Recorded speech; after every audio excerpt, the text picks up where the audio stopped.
যে আমি যাওয়ার পর ভোটগুলো বৈধ হয়েছে আর তারপরে মির্জা আব্বাস নির্বাচিত হয়েছে, এটা ঠিক কোনো ভোটই ওখানে বৈধ করে নাই।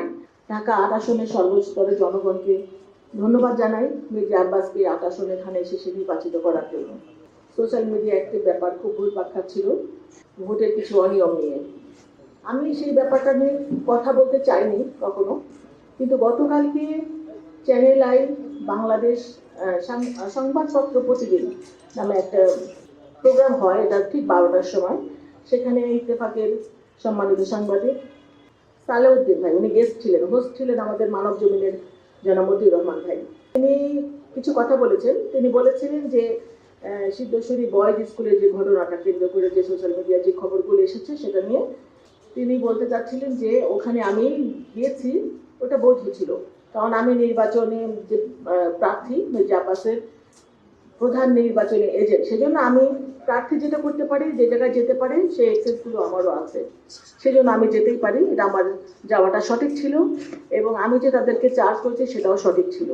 কিন্তু তারপরে তিনি যেটা বলেছেন যে আমি যাওয়ার পরে যে অবৈধ ভোটগুলোকে বৈধ করানো হয়েছে সেটা নিয়ে নাকি মামুনুল হক সাহেব বলেছেন যে তার আসনেও বৈধ করা দরকার, সেটার পক্ষে উনি কথা বলেছেন।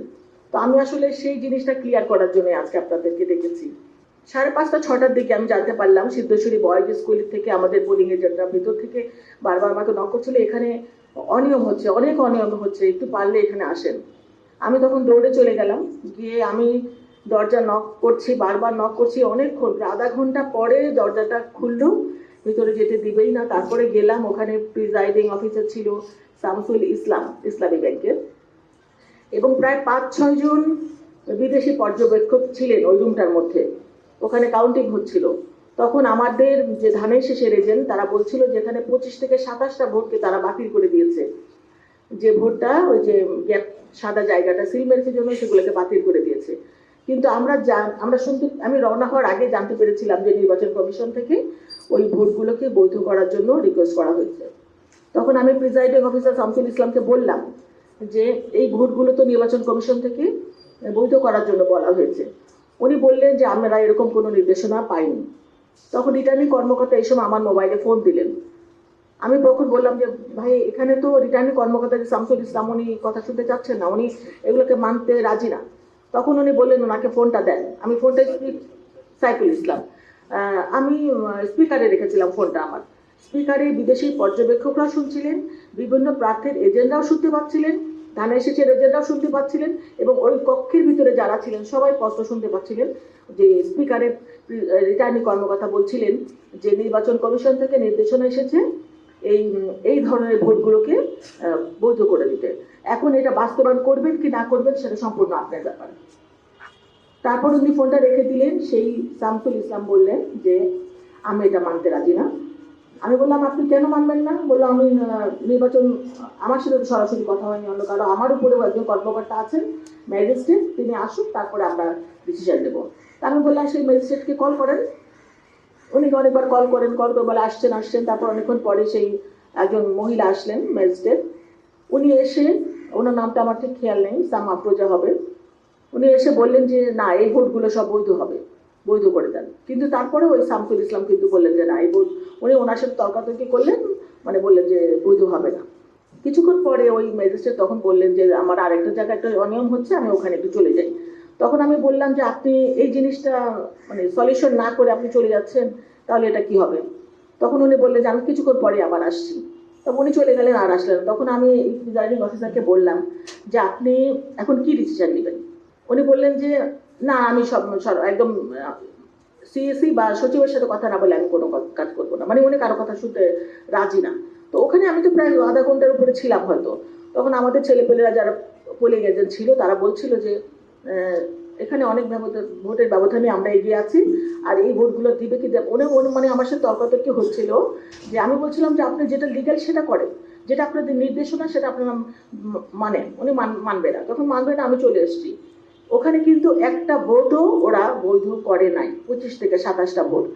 এবং আমার কাছে তারপরে 7:30 8টার দিকে ফোন আসছিল আমাদের পোলিং এজেন্ট দিয়ে যে আমাদেরকে এখন জোর করে বের করে দিচ্ছে, লাইট অফ করে দিয়েছে, সিগনেচার নিয়ে নিয়েছে, আমাদের এখন আর কিছু করার নাই। এই সাইফুল ইসলাম সবাইকে তারপরে বের করে দিয়েছে, লাইট অফ করে দিয়েছে এবং একটা ভোটও ওখানে বৈধ হয় নাই। তো যেটা সোশ্যাল মিডিয়ায় ছড়াচ্ছে যে আমি যাওয়ার পর ভোটগুলো বৈধ হয়েছে আর তারপরে মির্জা আব্বাস নির্বাচিত হয়েছে, এটা ঠিক নয়। আমি আমি আমি মানে ভেবেছিলাম না, ভাবছি মানে এটা নিয়ে যে আপনাদের সাথে কথা বলতে হবে, এটা আমি আশা করি নাই। কিন্তু কালকে যখন আমি ওই চ্যানেল আইয়ের নিউজটা আমি মানে সংবাদপত্রে ওনার কথা যখন শুনলাম, সালেউদ্দিন ভাই উনি বলছিলেন যে আমি গিয়েছি এবং আমি যাওয়ার পরে ভোটগুলো বৈধ হয়েছে, তাহলে অন্য জায়গায় ভোট কেন বৈধ হবে না, এবং গিয়েছে, এটা রাইট আছে, এটা উনি বলছিলেন যে উনি গিয়েছে, ওটাও ঠিক আছে এবং ভোটগুলো বৈধ হওয়া দরকার, এটাও ঠিক আছে। তো কথা হচ্ছে যে এখানে যদি বৈধ হয় তাহলে ওখানে হবে না কেন? তো ভাই আমি যেটা বলতে চাচ্ছি, কোনো ভোটই ওখানে বৈধ করে নাই। আর এইরকম প্রত্যেকটা কেন্দ্রে আমি তারপর বের হওয়ার পরে শুনছিলাম ideal school, Kamalapur girls school, অনেক স্কুল, আমাদের প্রত্যেকটা কেন্দ্রে 70টা 75টা 40টা 50টা করে ভোট এরকম করে বাতিল করে দিয়েছে। এই ভোটগুলোকে যদি বৈধ করা হতো তাহলে কিন্তু অনেক কয়েক হাজার ভোট আরো বেড়ে যেত মির্জা আব্বাসের। তো আপনাদেরকে ডেকেছি এটার জন্য, কোনো ভোট বৈধ করা হয় নাই। তারপরও আমি রিটার্নিং কর্মকর্তার অফিসে গিয়েছি রাত্রে 9টার দিকে এবং আমি লিখিত একটা চিঠি কমপ্লেন দিয়ে আসছি যে এই ভোটগুলোকে যেন বৈধ করা হয়, কিন্তু এখন পর্যন্ত সেটা করা হয়নি। তো আমি তো সেটা নিয়ে কথা বলতে ওর দরকার হবে এটা আমি ভাবি নাই, কিন্তু কালকে রাতে যখন এটা দেখলাম, এত বড় বড় সাংবাদিক যারা, আপনারা সাংবাদিকরা, আপনারা তো ভুল করতে পারেন না, আপনাদের উপরে দেশ জাতি তাকিয়ে আছে, আমরাও তাকিয়ে আছি, আমরা ভুল করবো আপনারা সেটা ধরে দিবেন। এখন আপনাদের ভুল যদি আমাদের ধরিয়ে দিতে হয় সেটা তো আমাদের জন্য অনেক খারাপ বা কষ্টের জায়গা। আর এরকম সিনিয়র সাংবাদিকরা যদি না জেনে, না প্রমাণ ছাড়া এরকম কথা বলে, তাহলে অনেক জুনিয়র সাংবাদিকরা আছে, তারা কিভাবে শিখবে? তো আমি সেই জন্যই আপনাদের মাধ্যমে তাকেও আমি কোশ্চেন করতে চাই যে উনি যেটা বলেছেন ওটা ঠিক না, উনি হয়তো জানেন না, উনি সঠিক তথ্যটা জেনে ওনার কথা বলা দরকার ছিল যে ওই কেন্দ্রে নয় এবং কোনো কেন্দ্রে ভোট কোনো বৈধ করা হয় নাই। তো আমি যেটা বলতে চাই আপনাদের কাছে, আবারও বলছি, আমি গিয়েছি, এটা সঠিক ছিল, নির্বাচনে প্রার্থীর আমি মেইন এজেন্ট, আমি যে কোনো জায়গায় যেতে পারি, আমি এখানে কোনো প্রভাব বিস্তার করি নাই। আমি শুধু বলতে চেয়েছি যে আপনি নির্বাচন কমিশনের নির্দেশনা আছে, আপনি কথা বলেন, কথা বলিয়ে দিয়েছি, কিন্তু তিনি মানতে রাজি হননি, আমি চলে এসেছি এবং কোনো ভোট ওখানে বৈধ হয় নাই, এটা আপনাদের মাধ্যমে জানানো। তো আমি এমন এমন জায়গায় সবে যে ইসলামী ব্যাংকের যে প্রিজাইডিং অফিসার দেওয়া হয়েছে, যারা যে না বলবে, না বলেন, নাটাও মানে লাউডলি বলার শক্তি নেই তাদের। তো তাদের এরকম মেরুদণ্ডহীন লোকগুলাকে তো কোনো প্রশাসন, কোনো ভালো জায়গা আসলে দেওয়া উচিত না। আমরা অন্যায় প্রতিবাদ করবো, ভোকালি করবো, আমরা দৃঢ় কণ্ঠে করবো, স্পষ্ট ভাষায় করবো যেটা অন্যায়, কিন্তু উনি যেটা করেছেন সেটা ঠিক করেন নাই। আর এই বড় বড় সাংবাদিকরা, আমিও বলবো আপনারা একটু জেনে শুনে কথা বলবেন ইনশাল্লাহ। সবাই তো সমান হয় না, বড়দের দেখে ছোটরা শিখে, আমরা যদি বড়রা যদি ভুল করে তাহলে ছোটরা কি শিখবে? এটাই আপনাদের কাছে বলার ছিল। যে আমি আশা করছি আপনাদের মাধ্যমে এটি সারা বাংলাদেশ, দেশবাসী জাতি জানতে পারবে যে এই জিনিসটা আসলে হয়েছে। আমি যাওয়ার পর কোনো ভোট এখানে বৈধ হয় নাই এবং আমি না যাওয়াতেও কোনো কেন্দ্রে কোনো ভোটই বৈধ করেনি। ওরা যদি করে সেটা ভালো, তাহলে অনেক ভোট বেড়ে যাবে, কিন্তু সেটা তো হয়নি। কিন্তু এটা প্রচারটা চলছে যে আমি যাওয়ার পর ভোটটা বৈধ হয়ে গেছে, কোনো কিছু হয়নি এরকম।